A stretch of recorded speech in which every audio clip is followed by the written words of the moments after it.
Hi everyone, I'm Alex. I'm 28 years old and I'm a software engineer. My name is Bea. I'm 27 years old and I'm an HR professional. And we are The Avilas!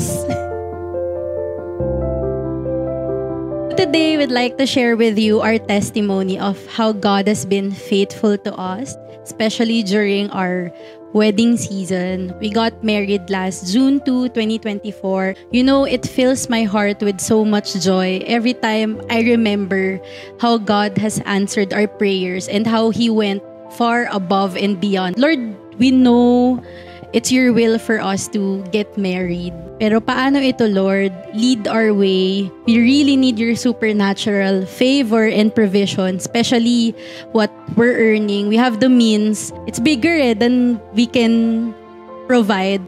So seeking Him, consulting Him at all times became our ultimate foundation. Sinulat namin lahat ng mga faith goals namin, everyday declarations namin, ano yung life namin after the wedding. We came into an agreement as a couple and we anchored it on God's truth, His promises for us. We are also blessed kasi we are surrounded by wise counsel, made us feel all the loved, help us all throughout with the planning. We're blessed kasi we have our parents guiding us. Yung mom ni Alex, our mom now, was our wedding coordinator, our events planner, helping us make our vision for the wedding a reality. There were a lot of times as well, we felt disheartened when the situation will tell us otherwise. It's different from the vision that we got from the Lord.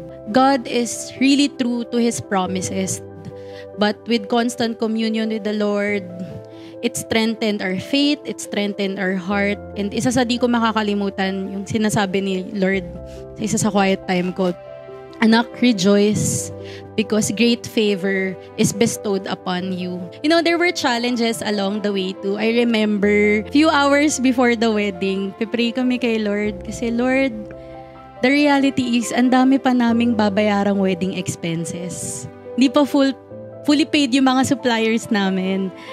Tell us what to do, Lord. Sabi mo sa promise mo sa amin, fully paid ang lahat before our wedding day. We will see you come through for us again and again and again. And after speaking to the Lord, He amazes us kasi seeds that we've planted before, may harvest during that day. Magugulat na lang kami. Yung gulat, pero alam mo na, in-expect mo na si Lord will really come through.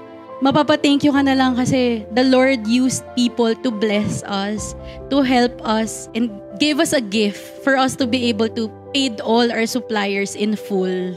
I remember, iyak lang kami ng iyak. Nakakaiyak sa tuwa na, Lord, lahat to posible because of you. Another one of our faith goals is something connected sa wedding is yung honeymoon. No? So, ang laki na nga ng pinagpe-pray namin sa wedding namin. Parang sobrang imposible na looking at it kasi, Lord, basta yung wedding na lang namin yung i-provide mo, Lord.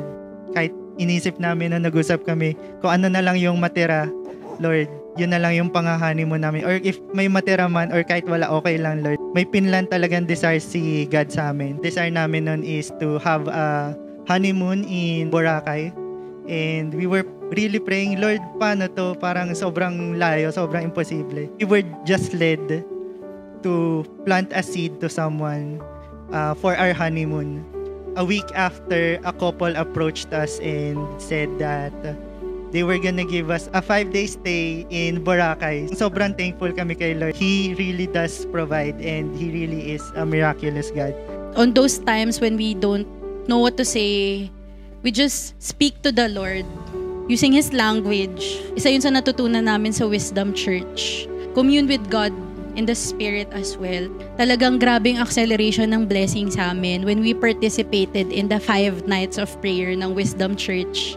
After nun, lahat ng prayers namin or yung breakthrough sa mga prayers namin, nagkatotoo talaga after attending that. Everything we're telling you from our wedding planning to our wedding, to our honeymoon, it's all an act of obedience. We know that sobrang imposible ng mga hinihingi namin kay God, pero we also know that God wants us to move. It's all about asking Him and obeying Him when He gives you the answer. We'd like to invite you to Wisdom Church of Manila. We hold services every Sunday, online and on-site. We hope to see you.